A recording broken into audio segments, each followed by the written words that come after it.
Welcome to another episode of the Strength of Purpose podcast. I am your co-host, Josh Jewett, owner of Strength of Purpose in Buxton, Maine. And I am your co-host, Dr. Phil Finemore, owner of WorkFitME Mobile PT. The goal of our podcast is to help busy Maine professionals find the mental, emotional, and physical strength that is absolutely necessary for them to fulfill their true purpose in life. Phil and I have a passion of sharing our true purpose with others.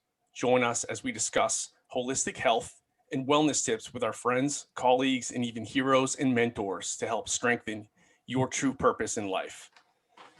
Today, we have Krause from MedCOR Professionals joining us. But first, let's talk to my cohort, Phil. How are you doing, Phil? I'm doing well, Josh. Pretty excited about this. This is our first ever recurring guest. Yes. We Is haven't. that true? Yes, we haven't had a recurring guest before, but today I'm not sure I'm ready for that kind of pressure. Yeah, that's why we didn't tell you before we recorded this one. Fair enough. Because we didn't want you to feel too much pressure. But yeah, we heard from Chris like a month ago now. We had an awesome conversation with him, and Josh, you and I have both been kind of fascinated with the course that Chris's career has taken, and thought that a lot of people could identify with that and get a lot out of that to help fulfill their true purpose too. So we wanted to bring Chris back on. Thanks for joining us, Chris. Yeah, thanks, Chris. My pleasure, guys. Thanks. I'm not sure how to feel. Humbled that anybody would even be remotely interested in the stuff I've done. Grateful for not just the opportunity to talk about it a little bit, in the hopes that there's some people out there that may get a little bit of value from it, and some insights that I hope to be able to share. And as much as anything, humbled by being pals with great guys like you. Since you guys started doing what you're doing, I love so much about each of your individual businesses, your business model, Phil.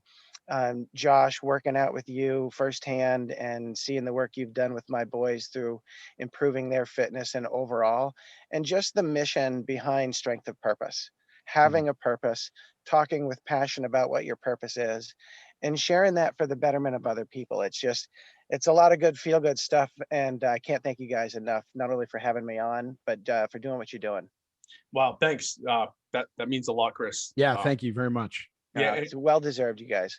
Thank you. I think Dr. Finemore will agree that what you have to say is important, because you may not be a celebrity, but you've been in the trenches of hospitals, and you've done all kinds of different things within the OT community. Can you just kind of maybe give us a little bit of a rundown on how you got started? Sure.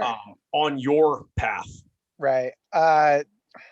I honestly don't know when or how I decided I wanted to go into healthcare. It was sometime around dealing with high school guidance counselors and stuff. And back then it was just culturally, it was just accepted that you should go to college, and trade jobs were looked down upon to some degree. I'm glad that is changing now. Me too. So I just assumed I got to go to college. What can I do? I don't know what I want to do. I mean, it's absurd that we make 17-year-olds try to decide what they're going to be for the rest of their lives. Yeah. I'm 51 and I still don't know. Yeah, I agree. I just know I want to be a better version of me. But yeah, so I realized that helping people. My grandmother was a nurse. On my dad's side, she was very impressionable to me. She was also impressionable in that she was very drawn to younger people. She always had a network of young people around her. And while grandma was, as many people from her age cohort, she was in her 80s when she died almost 10 years ago. She was, self-admittedly closed-minded about some things, but what she wasn't closed-minded about was taking on the idea of aging with grace and tenacity at the same time. And trying to stay connected to younger people, and being open-minded to new ideas and new ways of thinking and stuff. So that's what drew me to the healthcare side of things. And then when I saw what a cool campus UNE was as compared to the other schools I was applying to, I'm like, oh, I want to go there by the ocean. Right. and what, you guys will let me in and try to be an OT, then man, I'm going there. So I got my OT degree from UNE. I went into, against everybody's advice, I went right into traveling therapy right out of school. Mm. And people advised against it just because as a new therapist, it's tough to really get your feet under you. You have so much to learn. And when you're a traveling therapist, there's quite an element of being thrown into the deep end of the pool, and Yep. people start throwing heavy things at you. Um, Mm. but I felt confident from the schooling and everything. So I did traveling for a while and got into acute care and spent a lot of, like, the first third of my career was acute and subacute rehab, taking care of trauma patients and people who are really in rough shape. Work in the ICU and throughout the hospital. So that was the formative part of the early part of my career, was that acute care where you see a little bit, if not a lot, of everything across the age continuum. Mm. So I had that really good, healthy dose of a broad clinical experience early on. That's amazing. So I would think being thrown into the fire like that, I'm sure you learned way more. Do you agree with that? Possibly. I know I learned a lot, and Yeah.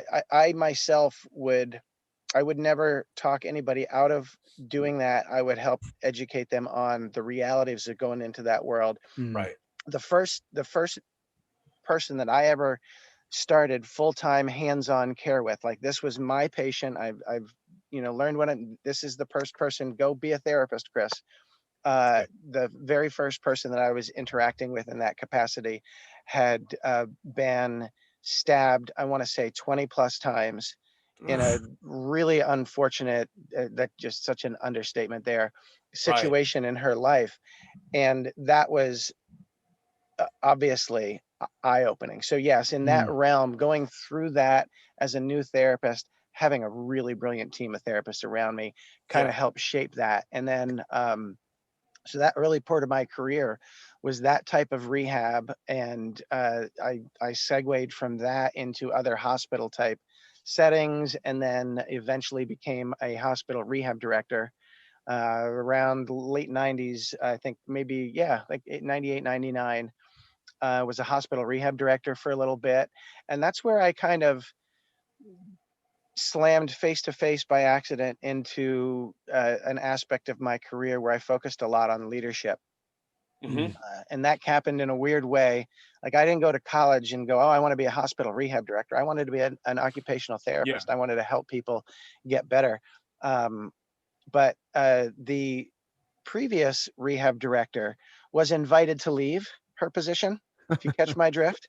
Her Okay. services were no longer preferred, and it was really not, she was good in many ways, but she had difficulty in with diplomacy skills and managing people and Ah, personalities, and Mm. then most importantly, being able to interface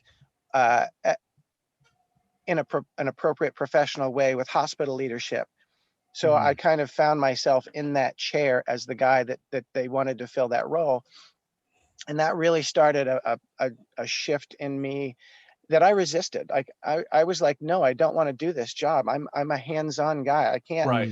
Mm. And it occurred to me over, that was probably about 7 or 8 years into my career, that I certainly have, like we all do, we have opinions about our bosses and the people around us. And, Hmm. let me Yeah. run this place. I'd do it differently. Right. Yeah. Yeah. You Yeah. know, Yeah. Yeah. Yeah. um, Phil, with your experience and both of you guys, you had jobs, you were part Mm. of the industry machine in your respective industries and your fields of expertise, Yeah. and you decided that that wasn't quite doing it. You needed something different. Hmm. And that's what happened to me here, in that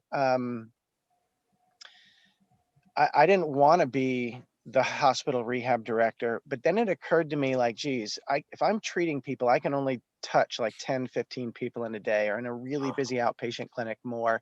But then when you're seeing that many people in a day, you're really not connecting. It's not the Yeah. same level of care that I have, that I want to use. Um, Right. but it occurred to me, like, okay, there's 20 plus therapists on this team. If each one of them really likes what they're doing. They really like where they're going. When they come to work, they have the right tools, and we empower them to be good at what they do, hold them accountable for what they should do, lead them and inspire them and motivate us as a collective group and individual therapists, then I can indirectly have an exponentially broader impact as a caregiver. Yeah. Yep. So it was my first experience, and one of the patients who was older helped crystallize this for me. And it's shifting from just being hands-on to try and use your influence for a broader, greater good. Is sort of how it kind of came out. That's such an empowering way to look at what I'll call middle management in the healthcare It was middle industry. management. Like, I couldn't have been more firmly in the middle. Because I had a not so great experience way too early on in my career, by the way, of getting thrust into an interim and possible full-time middle management role 6 to 8 months out of school. Right. Way too soon. Way too soon. Right. And my ego was like, yeah, I can do this. Right. You know, but being able to balance the two of like just learning how to have an impact on people's lives in the best way possible as a therapist is really hard to navigate that soon in a career. And then trying to navigate middle management Right. at any point in your career, but especially at that point in your career, is a really tough thing to balance out and actually learn and grow. But when I heard you just say what you said and the way that you approached it with the help of that patient that you talked to about it, I was like, man, that could have changed that for the better. It probably wouldn't have, by the way. It was just not a good situation that I was in. Right. But that is, if there are any people in middle management in any realm or any industry out there, that's how you have to approach it. It is from a team leadership standpoint, I think, and a greater good standpoint, not how am I going to make sure that I'm the best manager I can possibly be? Because you go down that road, and I'm speaking from personal experience here, you go down that road and the ego helps lead the decision to even step into that role, you're going to be flat on your face and back in the trenches with the rest of the people that you were just trying to work with. And it might not go that well for you. And anybody that finds himself in that spot, I had lots of good coaches and mentors, and I sought on my own more leadership and coaching expertise in reading books and things of that nature, as well as going to actual paid training seminars on how to be better at and good at stuff like that. I had lots of that stuff. So I had lots of support. And really the bulk of the support came from the actual people that I was taking care of, because that individual, as I was actually taking care of this guy, doing the OT stuff, and he's asking me, he had been somebody that I'd been connected with for a bit. So he knew a little bit of the situation. And I was, somehow it was like, oh, you're going to take the job kind of conversation came up. And I was like, I don't think so. And he's like, you can't necessarily change the situation. It is what it is, but you can change your mindset. And I was like, bingo.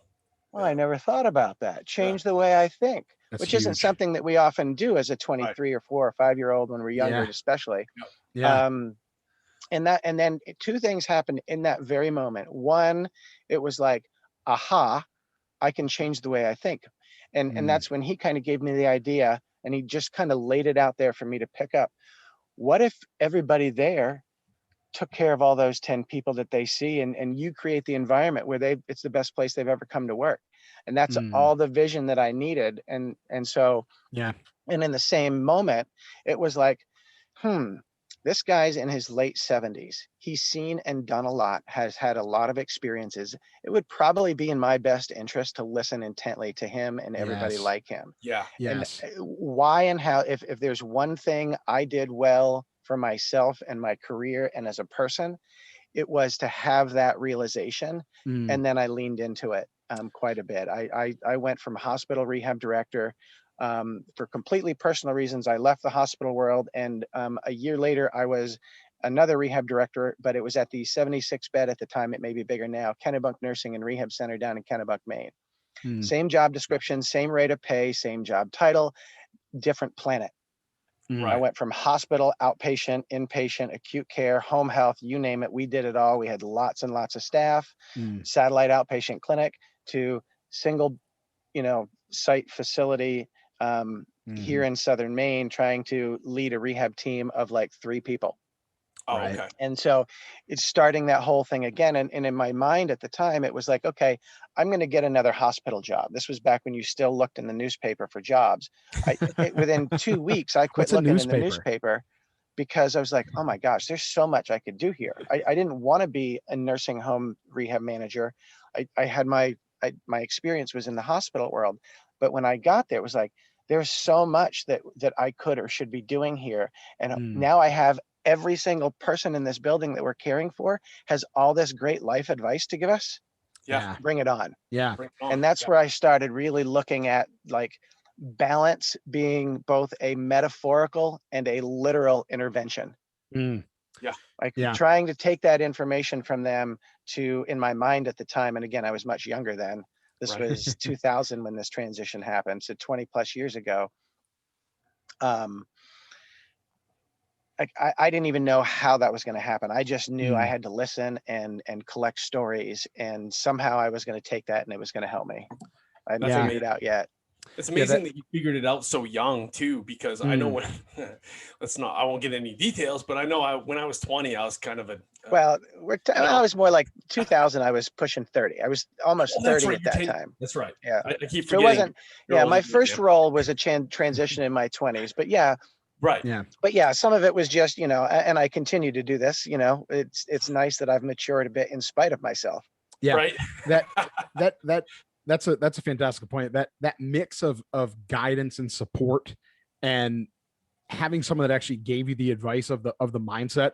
I so wished I would have had that. I don't regret what happened in that past story that I it's shared, a lesson in and of itself, because I grew so much in so many ways, and no matter what happened in that situation, I am way better as a person, as a therapist, and now as a business owner than I ever could have been if that hadn't happened. But yeah, the being able to reflect on stuff like that and have that mindset, have someone give you that advice about mindset shifting along with the guidance and support is something that people should really, really seek out, because those are all things that I wished I would have sought out a little bit better earlier on in my career in a lot of different avenues, not just from the management standpoint. And I think if people do that in any area of their life, when they're working on something that they're unfamiliar with, or they know an aspect of it, but they don't know everything about what they're stepping into, that's absolutely huge. Yeah. I'm resistant to take a lot of credit or any credit at all, because it really came from the people that I was taking care of. Like, if I will take credit, it's that, yes, I just happened, for whatever reason, I had the presence of mind to go, my gosh, these people have something to share. Yeah, you listen to it. And it was right. And at times, I think I said this to you guys during another conversation. A lot of it was bad advice. Or bad examples of ways when you see people who have utterly neglected their health.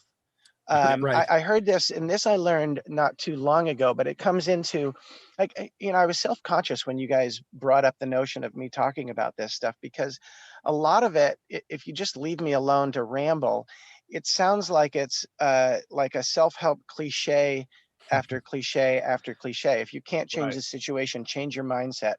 Cliche box, right? That's right.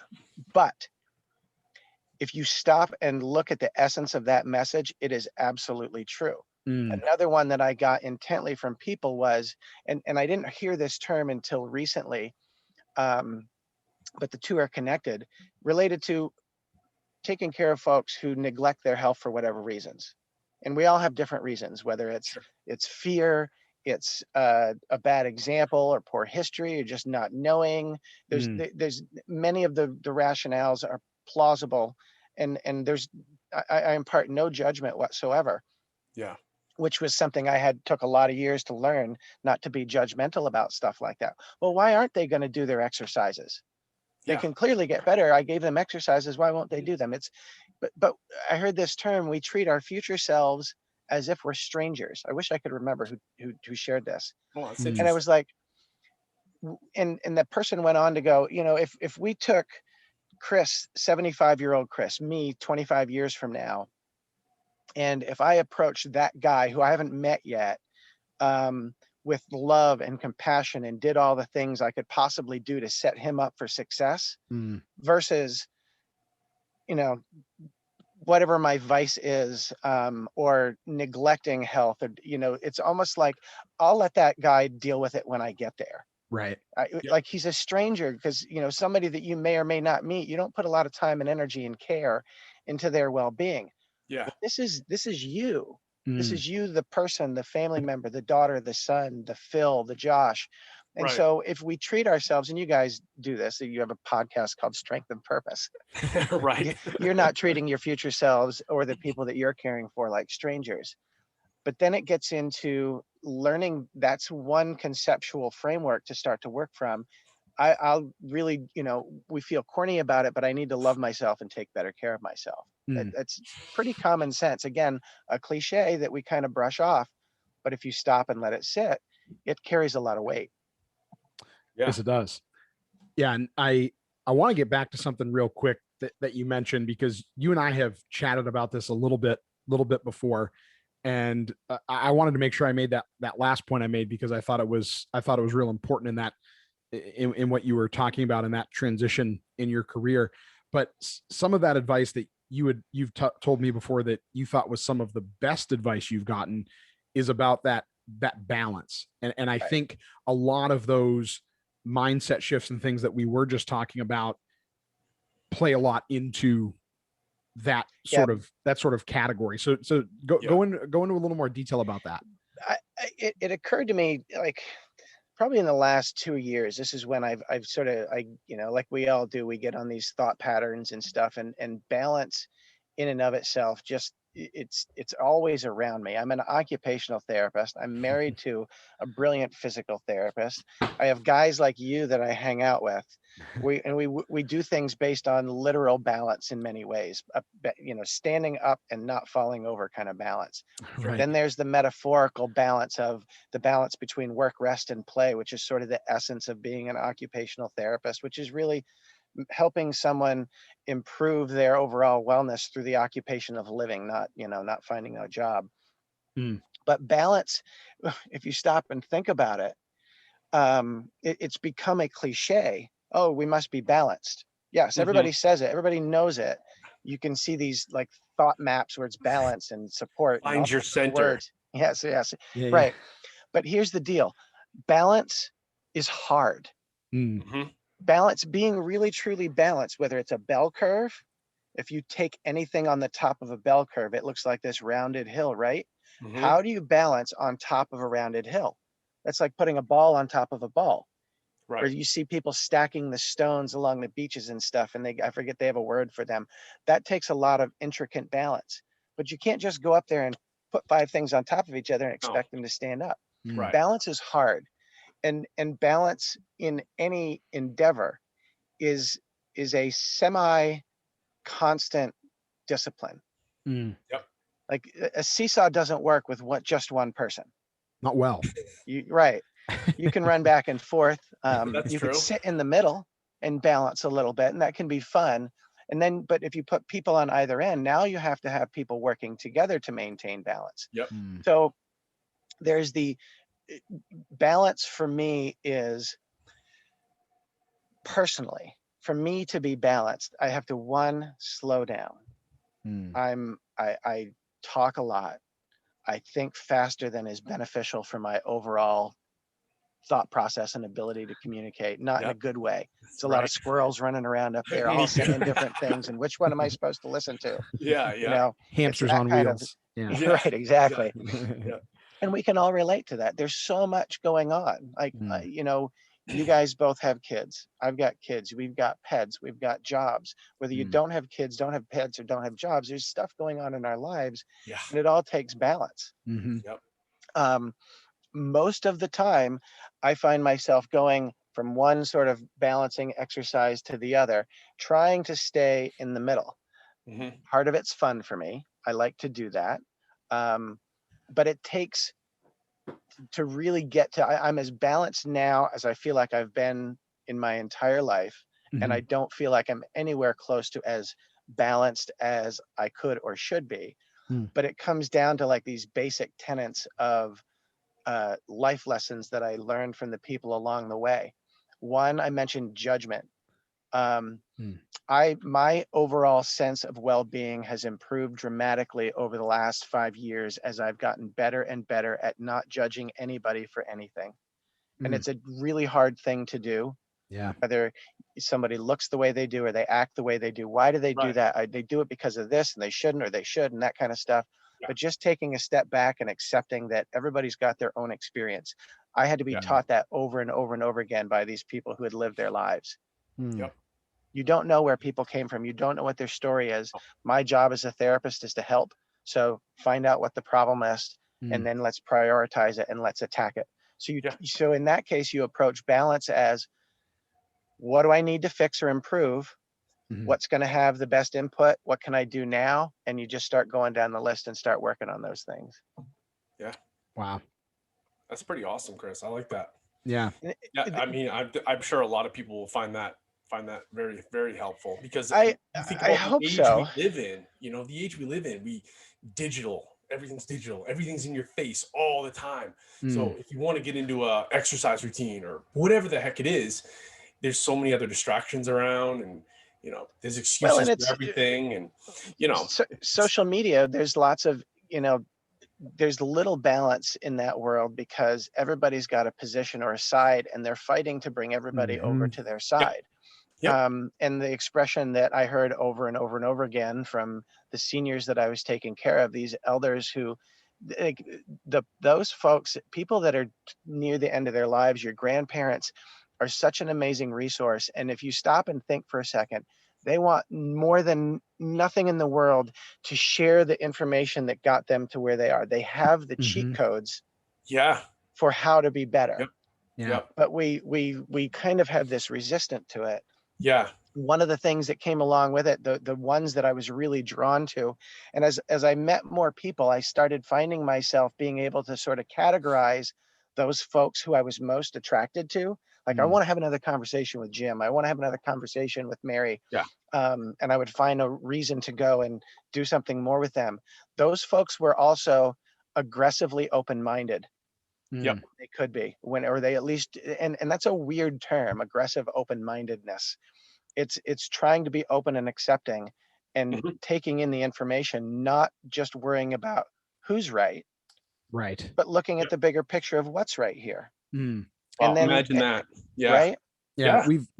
We've done a really good job of polarizing ourselves in so many different ways. We're addicted to conflict, and we're just addicted to conflict. And even before social media became a thing, we already had an issue with narcissism, right? I mean, everyone, kind of the part of the American way is take care of you and yours and do the best you can for them, which can be noble, but at the same time, if you go too far, can be very detrimental in a lot of ways too.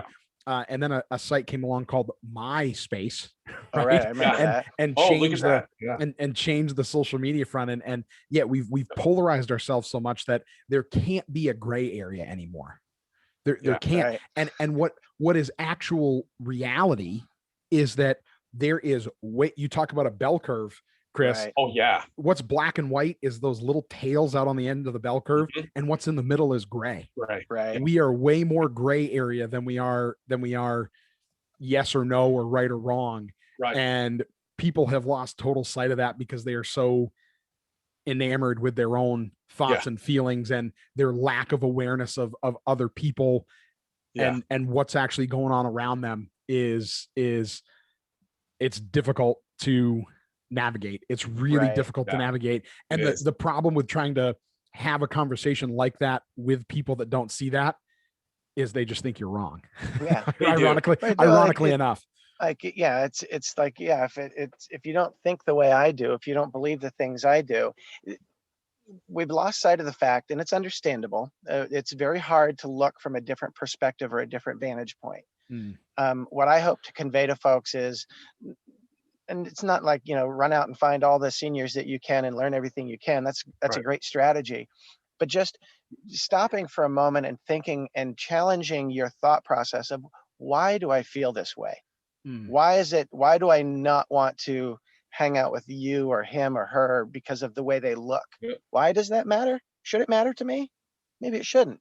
Maybe it doesn't matter how they look. Maybe they're a great person. And so, then you get into cliches like not judging a book by its cover.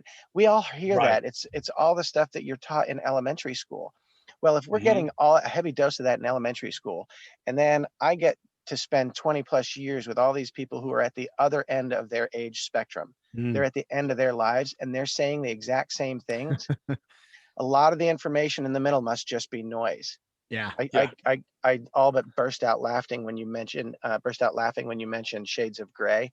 I make fun of myself all the time for this. I'm 1,000 shades of gray of everything. I bet 90% of my wardrobe has some kind of gray in it or on it. I am drawn to gray as a color. I even have a son named Grayson. As I'm thinking this through and hearing this in real time, I can't even believe I just said that out loud, but it's the honest truth. And anybody that knows me closely that listens to this is going to roar laughing and go, gosh, Chris, what a goof. But it becomes that grayness is sort of, people look at it as you got to pick a side. Well, do I really have to pick a side? No. I actually don't. Right. I can choose not to engage in something that's not constructive. But it's about, and this is, again, it's something that I had to be taught over and over again. It's really about vantage points. And what I mean there is, let's say I'm behind a fence and I'm looking over the fence to you guys. And from my vantage point, I can see that there's two other guys with shiny chrome type stuff going on up here. Yeah. I can't see a lot of what you're wearing, but I can make a decision that, geez, these other guys without hair must be awesome because they don't have hair like me. Right. So I've automated, but you could be a creep, right? So all I can see is what the vantage point is. But if I come up from a higher perspective and I can see further, I see more about who you are and your environment and where you live and what you do. And the more I climb to a different vantage point, the more I can see, the more information I have. And then if I do feel compelled to make a judgment, I can do so with the most information at hand. Hopefully I don't have to judge. I can just act appropriately, act helpfully, Right.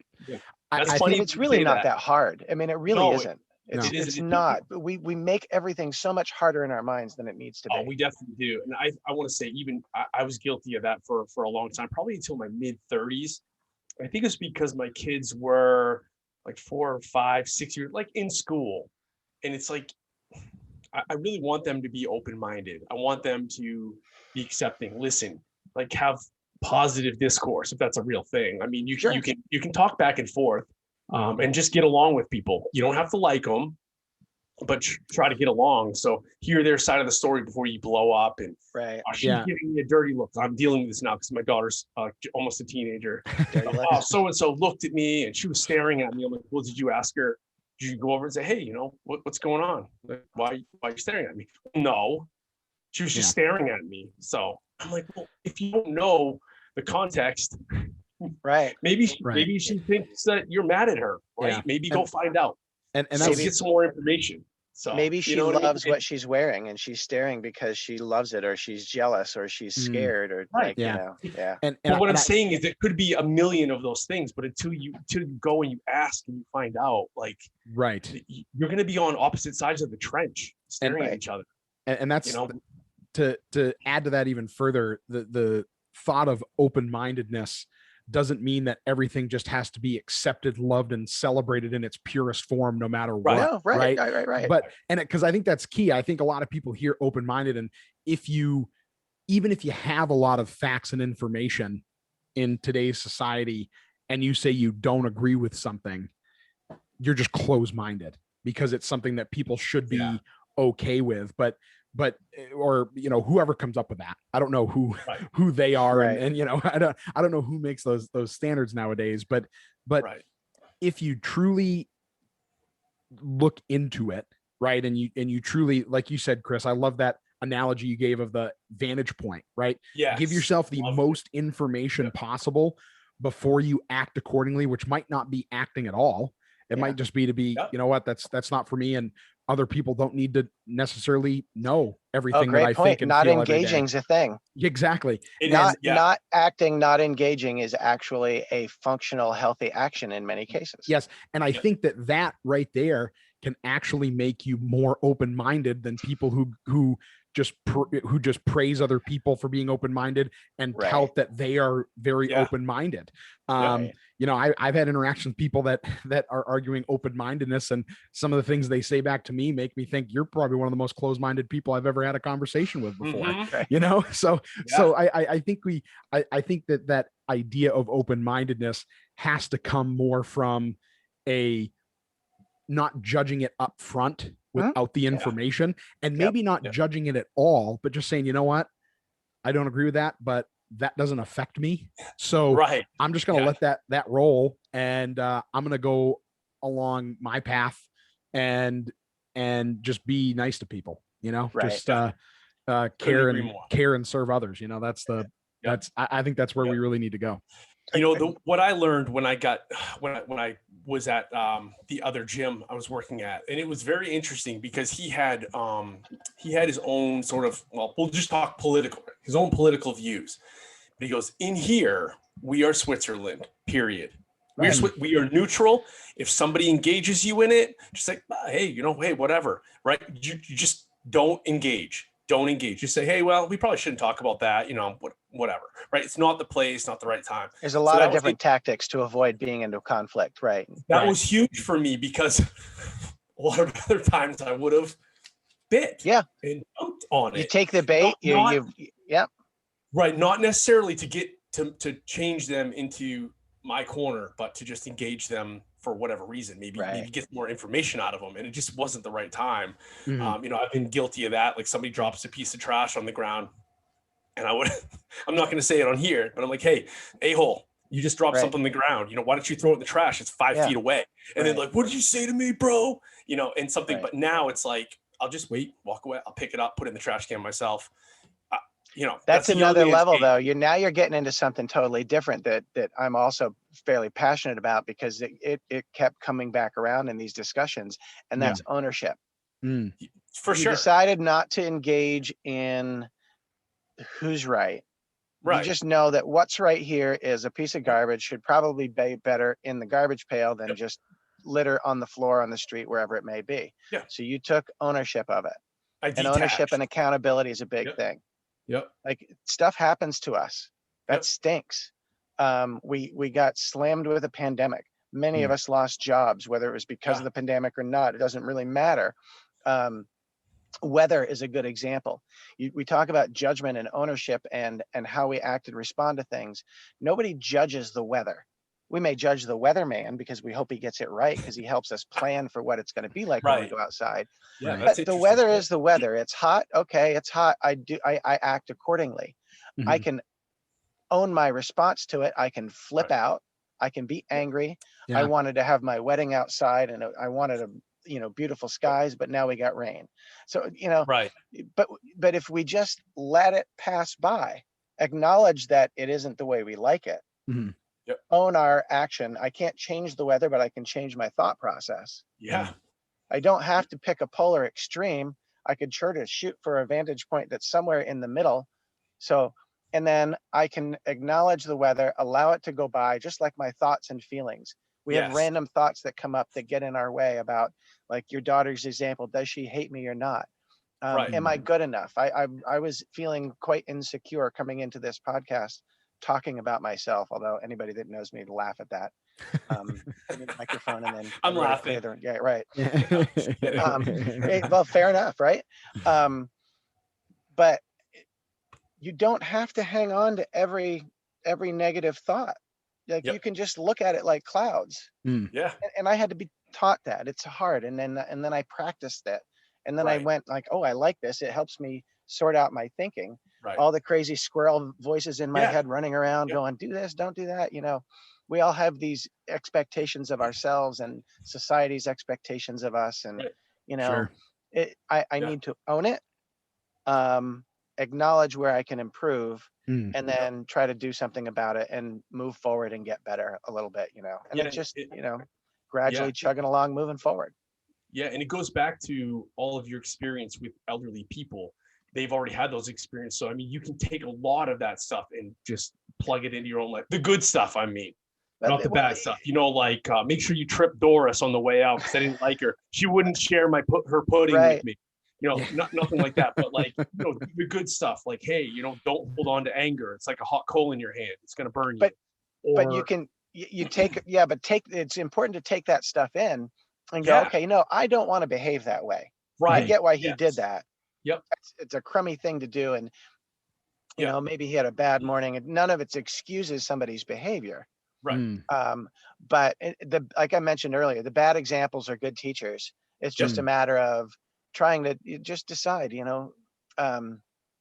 It's not easy. None of what we're talking about is easy. No. It becomes, at least for me, it's become a collective discipline.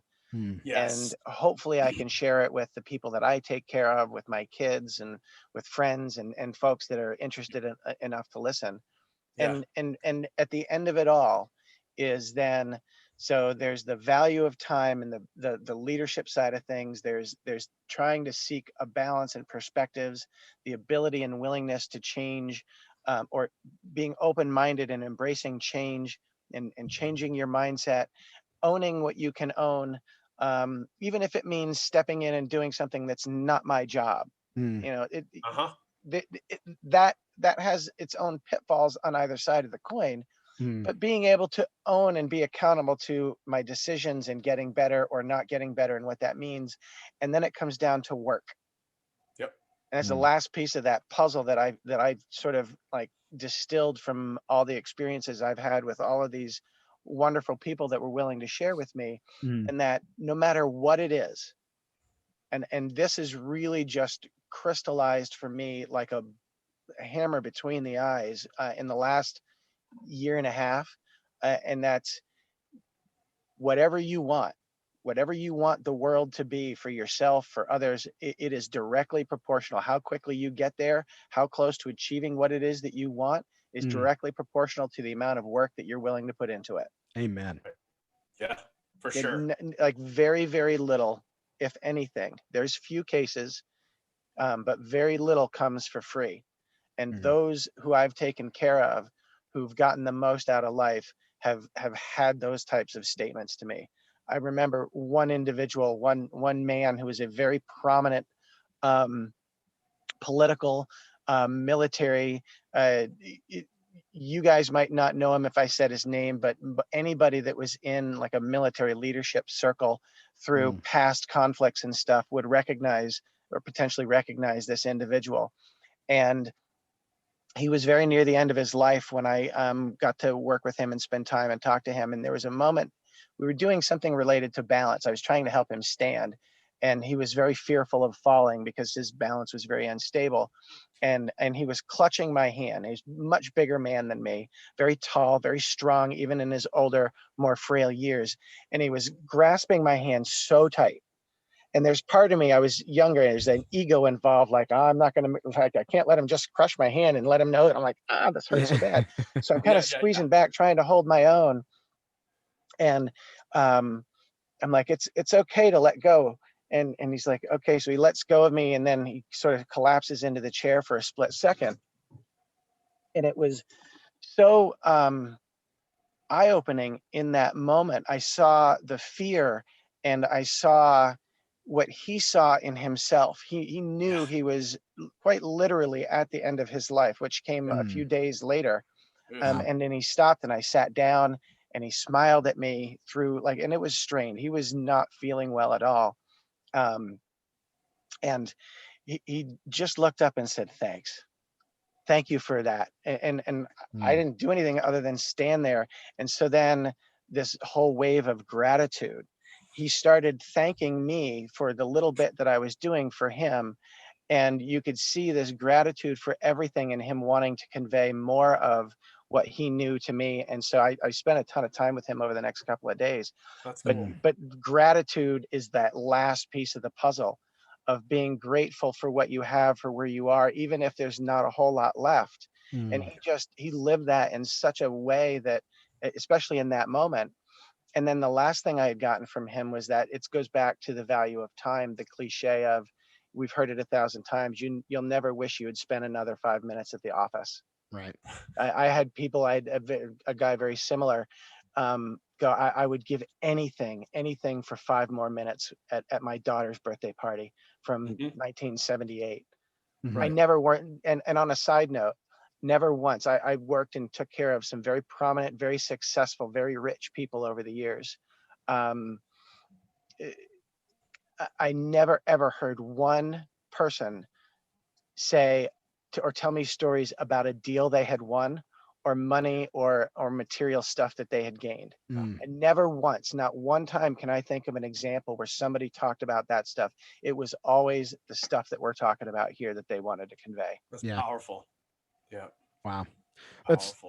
That's incredible perspective. And I think if all of us put more out into the world for other people, and I know in saying this, I'm preaching to the choir here, because all of us are in an industry where we're all doing what we do to do this. Like that, this was part of the reason why we all did what we're doing. We wanted to add strength to our purpose. Exactly. Yes. We wanted to add strength to our purpose. But if all of us looked at the other people around us in our daily life, whether it was our coworkers, our family, our neighbors, whatever, and thought about a little bit more about how our actions and what we do and what we say was going to be of benefit to those people, and less about the benefit we give ourselves. Like you said, give that gratitude, give that, that love and help serve others. If we all did more of that, and this is cliche too, but it's something that I've heard time and time again from some of those older folks that I've worked with in different parts of my career as well. If we all did that and actually did it, and I challenge everybody listening to do that just once a day, like mindfully and with intent. Be a little softer. Be softer, happier, be a little warmer, and do smile something when you don't feel like it. Right. And do something for somebody else with no expectation of anything in return, and just see how it makes you feel to do that, and see how it makes you feel if they don't give you a little gratitude. That's okay too, because you still did something great for someone else, and you can hang your hat on that at the end of the day. But it starts going both ways, and it goes a lot more than 2 ways too, once you start doing more of it. The sad irony is that I don't think there's a human that's got any sense of the world around them, that regardless of whether they're educated or they've lived in a modern society or not, I think if you really got it down and distilled it, most humans would acknowledge and recognize that the overwhelming benefit for all of us individually and collectively as a group is to work together. It's an inherently true statement that's probably strong enough on the order of the laws of physics. Like it's just math. You get enough people doing the same thing for the right reasons, good stuff's going to happen. We can all see very clearly by turning on the news or anything else what division and derisiveness, divisiveness and that kind of stuff, those types of attitudes and behavior and stuff does to the world. I've gotten to a point where I absolutely refuse to watch any mainstream media. Yeah, me too. It's all about conflict and selling ads and like stirring people to buy into the machine, right? Which really has little to do with anybody's overall genuine value or wellness or anything like that. So it does. Sure. I think well said. I think that's something that we could all do more of. Chris, can't thank you enough for this. This was such a cool conversation. Thanks. Really, I hope so.